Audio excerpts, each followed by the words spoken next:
This is the BBC. This podcast is supported by advertising outside the UK.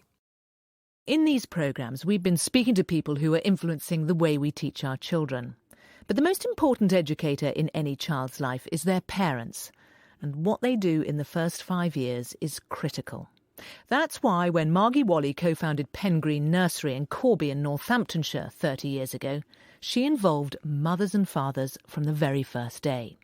By keeping the door open to them, she was educating the parents as well as the child. Since then, her ideas have influenced nurseries across the country. Margie Wally, how much of a child's future do you think is determined before they even get to school?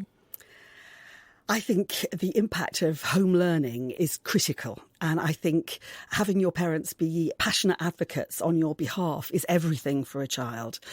That doesn't mean that parents have to see themselves as professional educators. It means that parents are people who will go to unreasonable lengths on behalf of their children and broker their children's journey through the education system. We talk all the time about narrowing the gap, but what really matters is that parents see their role as their child's first educator and feel that the knowledge they have about their child in the home is valued by the professional educators in the early childhood settings and in the schools. And I don't think many parents feel that their knowledge is respected and valued in that way. But it is certainly the case that, well, first of all, every parent loves their own child, but they don't always do best by them. I mean, unwittingly, they're making mistakes. I think we all make mistakes with our children, and I've certainly promised my child therapy in the future if she needs it. But I think the issue for me is that there is not a parent in England, I believe, who doesn't want more for their child than they had themselves. And working in collaboration with the professionals in the education system makes or breaks a child's school career. Parents have powerful knowledge about how their children learn and develop. And if parents are overwhelmed by everyday pressures, then it's very hard for them to take on that role. But then it's our job in our Sure Starts, our children's centres, all those projects were about making it easier for parents to engage with professionals. So tell us how it works at Pengreen and tell us about the area that it's in. Corby is the most amazing place to work in, and every day it's a source of wonder. The Corby project at Pengreen developed just when the steelworks were closed. So in that community where I work, 43% unemployment, 50% single parents, and 78% of the families had come down from Glasgow. So they would come down in the 30s and 40s and 50s full of hope for a town with full employment, and then suddenly the steelworks closed. So Corby is amazing in terms of the energy for people, for change. It's a community of oppression, and the deprivation indices are so high in Corby. You've got castles just down the way, you've got manor houses, you've got all the beauty of Rutland and Leicestershire close by, but we have inner city deprivation indices, and that's what the challenge is in terms of education and health outcomes for children. And those are the children that you're taking into this children's centre? And those centre. are the children that come into our centre. And the parents you're working with? Absolutely. So we match the way that parents are engaging with their children at home with the way that we engage with the children in the nursery setting. And we share knowledge. Parents are full of insight into what excites their children. They're with them the majority of the time. Even if they're in an early childhood setting 30 hours a week, they're still with their parents most of the time. And what we need to do is listen to how the parents engage with those children, what those children's central concerns and interests are, and build on that. You're making it sound like you're learning from the parent rather than the other way round. I think to some extent we have to be a bit humble about what we can do with children in a setting where they may come in for 5 hours a day or less. If we don't listen to what the parents are doing, then we've got nothing to build on. There was fabulous research in the 70s that showed when you did harness the enormously untapped energy of parents and their excitement about what their children were doing, you can really make a difference. I mean, every parent, wittingly or unwittingly, is observing their child all of the time, trying to make sense of their child's learning and development, trying to understand why their child prefers the box the toy came in rather than the toy itself. Every parent is trying to make sense of that by sharing child development concepts with parents, and by listening to the parents, we have something to build on. Well, let's hear from the school itself. I was shown around Pengreen by your deputy head, Annette Cummings. Okay, we're going to go into the Cuthi. What's the Cuthi? The Cuthi is one of our infant toddler provisions. It's called the Cuthi, which is a Scottish word for sociable and friendly. Right. And it's Scottish. I know this because there were huge amounts we're going back to the 30s. 1930s. A lot of Scottish people came here to work in steel. In the steel works, yeah. Okay, so what age are these little children? These range from 9 months to about 2.5 years. Right, and the Cuthi is what? Because you've got a handful of young little toddlers here. Look at them. Well, they can come in from 9 months, and they're with our key workers till about 2.5, and then they'll transfer into our nursery provision. You've got quite a big site here. So how many Yes. under 4-year-olds are you catering for? It must be 300, 300. approximately 300. 300 infants and toddlers on Yes. this site, which is huge. Yes, and obviously we have groups running at the same time, so parents will be with their children in groups as well. So So you're catering for anything here, whether it's somebody arriving with a baby or a toddler or leaving them? yeah. But we do an awful lot of work in terms of transitioning children from home to nursery, as we have a 2-week settling-in period where parents will come with their children and settle them into the provision, ready for them to leave. And so the children are feeling safe, they're feeling that this is their place and they belong here. And if parents want to come and just spend some time here with them, Absolutely fine. absolutely fine. Open door to the parents. Yeah, really, yes, yeah. Is that sauce? That is, yeah. Sauce. There's a child in a basket over there, sleeping. That's their sleep area. Some people have called them dog baskets, but they're actually but they're child height. So a child, if they're feeling tired, can go in and sleep. We're watching a little boy now, and he must be, it's no more than 1, and he's just woken up from his sleep. Sometimes 2 get in together, but that's okay because at home they would get into bed with maybe their brother or sister. It's terribly sweet. Okay, we're walking now into a huge room. So it's like a regular nursery, but on steroids. I mean, it's a huge room. It used to be the old school gym, so Right. we converted this. Pengreen makes a lot of the idea of getting children as early as possible into education. Do you call this education? Or is this childcare? What's that? It's education with care, not childcare, absolutely not. Because we believe in the value of play. You can tease out the value of play in most activities with children. So they'll be learning through There's play. learning there. This is about offering a very good provision for children in terms of their cognitive development. Children are not born with empty slates. Children come already born pre-programmed to learn. It's an instinctive thing about them going to learn, and with that, they have learning experiences.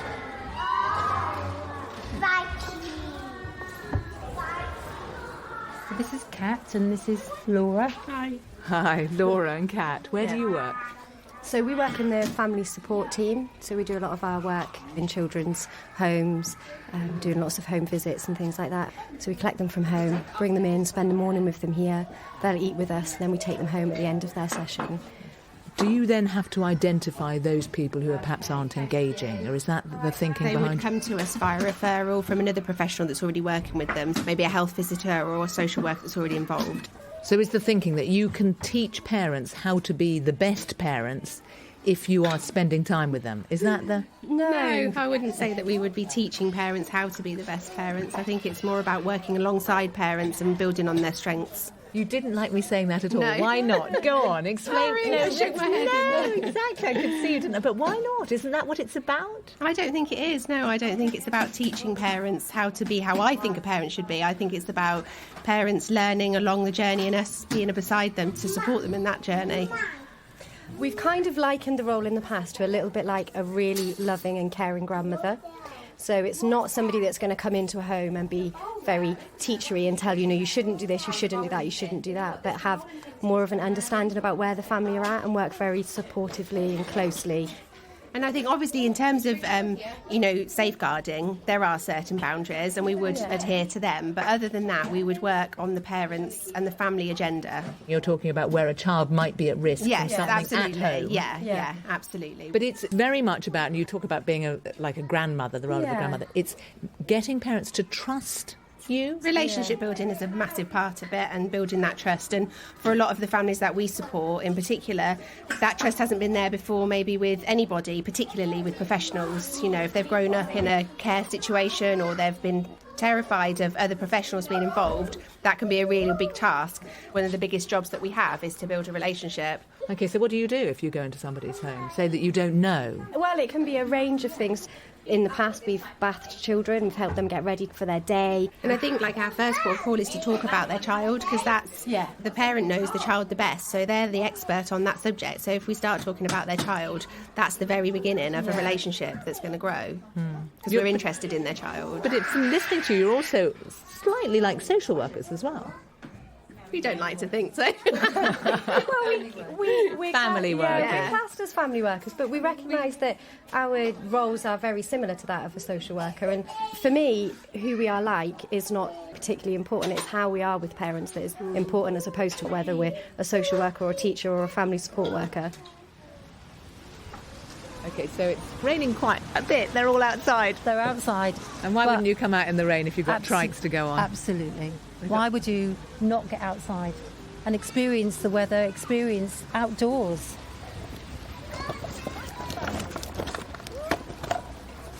The facilities, the facilities here are incredible. Absolutely. So every child is going to... Go have a good experience here. They're going to want to come here as well. Absolutely. That's what we want. We want them to come. But I think the philosophy's all right. You can't put a price on it, really. That's the thing. You can't put a price on changing a parent's way of life. It doesn't happen overnight. It's an investment of time and staff and money to make sure these parents and children are going to be the best they possibly can. But you do have to put a price on it, don't you? I know it would be nice to think you couldn't, but you've got to, if you want to make it work... Maybe I think we should pay some more higher taxes, but there we go. That's probably not answering your question. But if you look at places like Denmark, where their tax is very high, the provisions there are just fantastic in terms of their education, in terms of their early childcare and end of life as well. We don't have that. Margie Wally, you do have to put a price on it, don't you? Is this expensive? It costs more than childcare, but then it makes far more difference than childcare. Most parents are aware that if you have teacher educators working with the children and highly qualified staff, then you get a much better enhanced outcome for children. In our particular nursery, we have worked incredibly hard to develop a 78% graduate workforce. Now, in the private sector, the workforce in the main would not be a graduate workforce. They would have NVQ 3 qualifications, which would be quite a basic level of qualification. So we're not comparing like with like. And yes, it does cost more. But proportionally, for what you're actually getting out of the service, the cost is appropriate if you're going to make a difference for those children. I know it's very hard to get the detail on this for various reasons, the complexity of the centre you're running. Is it a great deal more expensive than other centres? If you're making the case to the council, look, continue our funding, what is it that you say to them? We say to the council we're value for money. We've built the service up to over 120 staff. We work with over 2,000 adults and children. But if you compare us with the private sector, if you compare us to a pack-away nursery in a church hall where all the staff will be minimally qualified, if they're qualified at all, then clearly we're more expensive. But we're more effective. We can transform children's life chances. OK, what is the evidence of that? What is the evidence that you are making that much of a difference and it's cost effective? There's evidence from the children that we take into our nursery. 26% of the children with special needs and disabilities, 29% of the children whose families need a lot of family support, child protection and safeguarding. So we're engaging with families that wouldn't be able to access, in many cases, other services. You heard Kat talking about collecting children, bringing them in. That just couldn't happen in the private sector.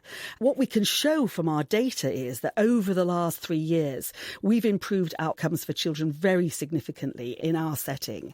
We've gone from 46% of children getting a good level of development last year to 60% this year. And that's including 50% of the cohort who are children who are perceived as having additional needs. Now, this is, it's so that people understand. They assess a child at the age of 5 when they go to primary school, and that's one of the measures. And we are assessing children's progress all of the time. And I would say that those assessments do not measure a child's resilience, a child's compassion, a child's ability to self-regulate. And we also assess those things. And so because we should say that compared with Corby, if you look at that good level of development at age 5, you're actually in line with what's happening in the local area and a bit behind what's happening in the whole of the county, Northamptonshire.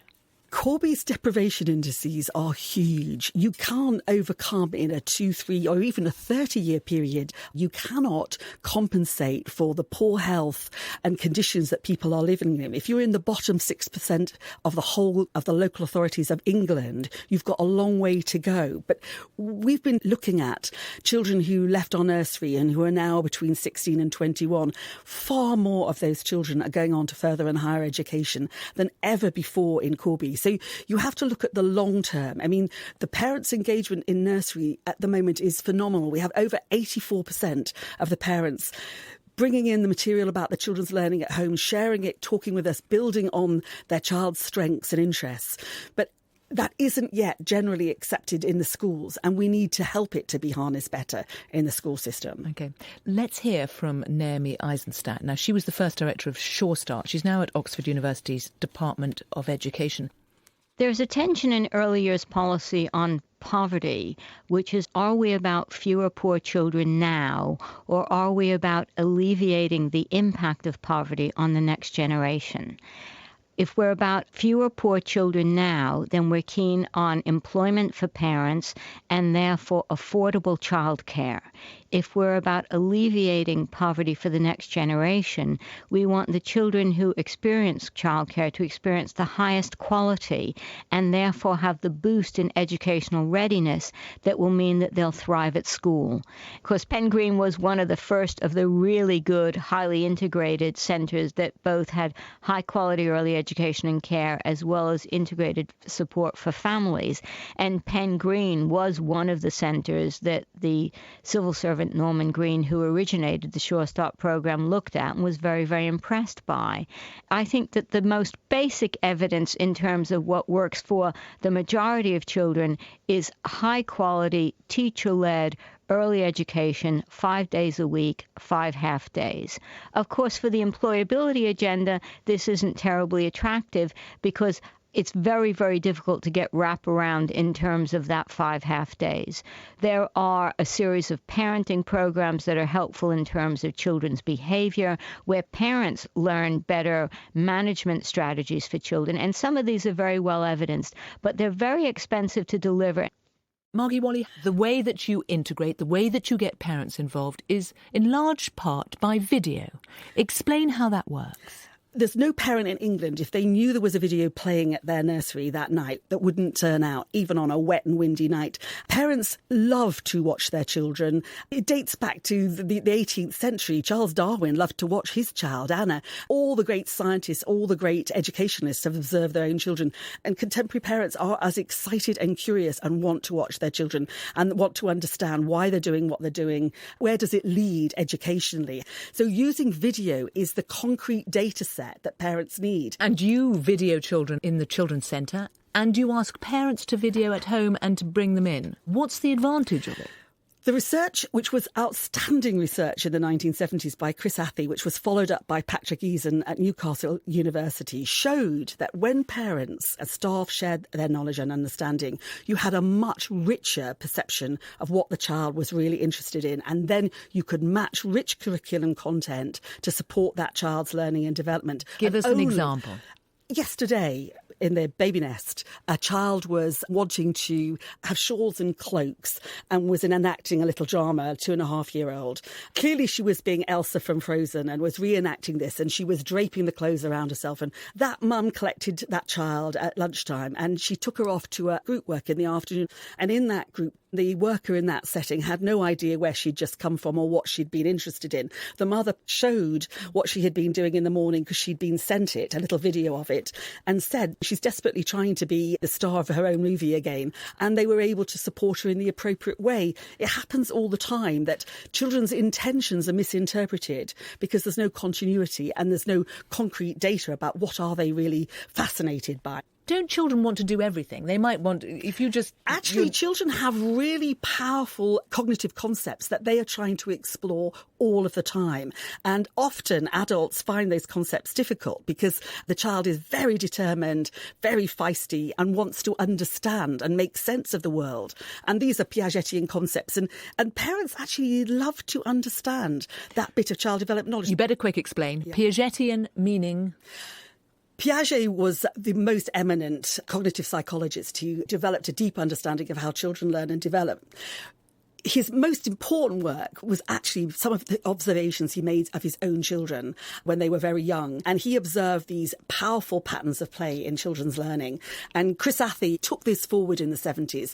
And she's given us a plethora of literature now to help us to communicate with parents how children really learn. And you teach the parents these various schemas so that you will tell a parent your child likes to envelop or transport. I know there's all of this, yes. A little transporting child will be walking around with a buggy. They won't have a doll in the buggy. They will be carrying things in the buggy, and they'll be walking all around the nursery and transporting things from one room to another. But if you interrupt where a child is deeply, deeply involved, you do it at your peril because the child is frustrated then and can't continue to learn in the way that they need to learn. OK. Well, let's hear from some of the parents that I spoke to at Pen Green. I started using the centre when my oldest was 2 weeks old, so it really helped me on those early days when, you know, you're feeling a little bit anxious, you're exhausted.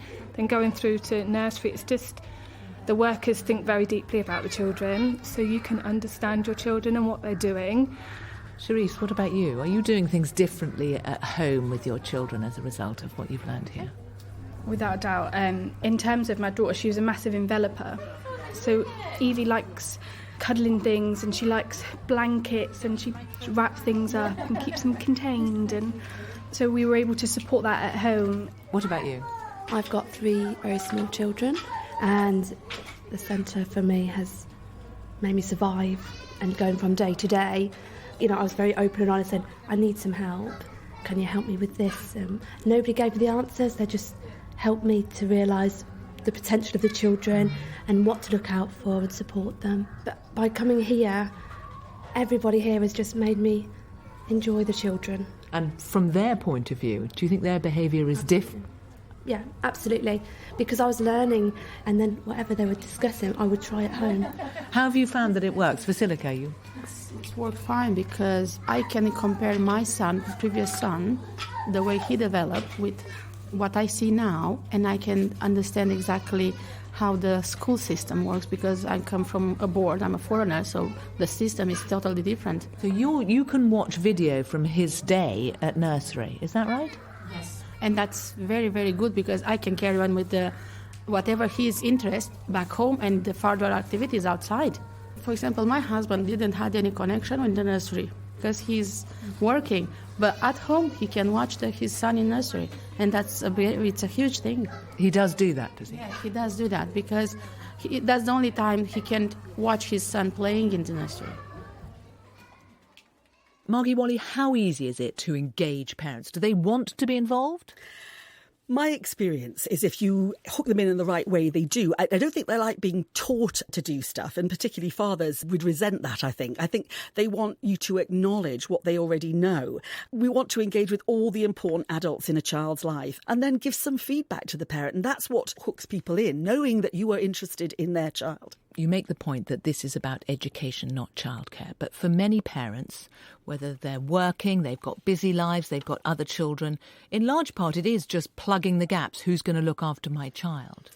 I don't believe that's true. I've worked in Brazil, I've worked in Papua New Guinea, I've worked in countries where people were desperately having to work to support their families. And of course, that's true in the UK as well. But I think parents do know, almost without fail, parents know that the first 5 years of a child's life is critical. That rhetoric is everywhere. But if you have 15 hours of childcare that's paid for, is it that the child comes into you for 2 days or for 3 hours every day? I think that's really hard to generalise. As far as what's good for children goes, and sometimes what's good for children isn't what's good for family life in the 21st century, so you have to accept that. To cover for 2 days and then not see their family worker for 5 days is really quite hard for children. That's a pain, though, if you're working. Yeah. Well, it's much easier to have 2 days and then, for continuity, have a family member possibly look after other days. But that's assuming you have got a family member who's prepared to do that. Most of the grannies in Corby would still be young enough to be working. So, but do you encourage your parents to bring their children in every day for a few hours? Most of the parents who have children under 3 are still only working part-time, but parents who are working with children from 2 to 5 in the main nurseries could be working any number of shifts. If they've got school-aged children at home, as well as nursery-aged children, they are having to mix and match, and some parents are in jobs that pay enough so they can buy some additional hours, but many parents are not in that position. So I think what we try and do is work with the family on what will work to support that family best. But ideally, children would like to be in the provision most days of the week. You don't like the idea of teaching parents, but there will be some families who you will become aware they're chaotic. Their child isn't in a routine, there isn't a pattern, they're inconsistent. Do you not then give much more guidance to the parent? I think then you try and uncover what's going on in somebody's chaotic and fragmented life, and it'll be different in every case. If it's postnatal depression, if it's poverty, if it's loneliness, if it's whatever the reasons are for that, I don't think you can say there's one parenting education programme that magically turns a parent who's apparently not coping very well into a parent who's coping. I think most of it's about socioeconomic circumstances and the family challenges that all of us face at one stage or other in our lives, I think. But if you look at the outcomes, can you say, look, this is the setup at home which produces the happy, successful child? I think that would be an incredibly arrogant person who would make that kind of a judgment. I think every child needs somebody who's a passionate advocate on their behalf, at least one person in their life. And they may not be their birth parent. It may be their foster parent, their adoptive parent. It may be an older member of the family. It may be a granny or a grandpa. That's the only thing. Is that the most important thing, to have an individual who... All the research from Fonagy, from all the studies of what makes the big difference is the parent who is committed to that child, is the adult who's committed, the important adult for that child. And I think if you think you're just working with children, it's a mistake. I think you need to work with children and their families and the important adults in their lives. You won't narrow the gap for children's outcomes unless you harness that energy from the parents. Do you think we don't care enough about childcare and the education of the very young? I think we have a wonderful rhetoric in every government in the last 33 years has said that they value it. But at the moment, we don't put our money where our mouth is around this. We are only prepared to pay childcare workers and early years educators appallingly low salaries, minimum wage salaries, less than we'd pay our cleaners. And while that continues, we will never get the kind of workforce that can transform children's life chances. Margie Whalley, thank you very much.